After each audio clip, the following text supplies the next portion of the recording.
Hello guys, in today's video I will be showing you how to fix emo handgun problem. So the answer is easy. Just go to the settings and then scroll down to the apps section and then go to the search and search emo and then go to the storage, and here you will find this clear cache option. Click on it.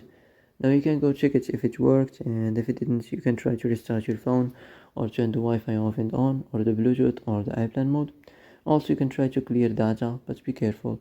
If you clear data, all this application's data will be deleted. This includes all files, the settings, the accounts, the databases, etc. So be careful if you want to clear your data.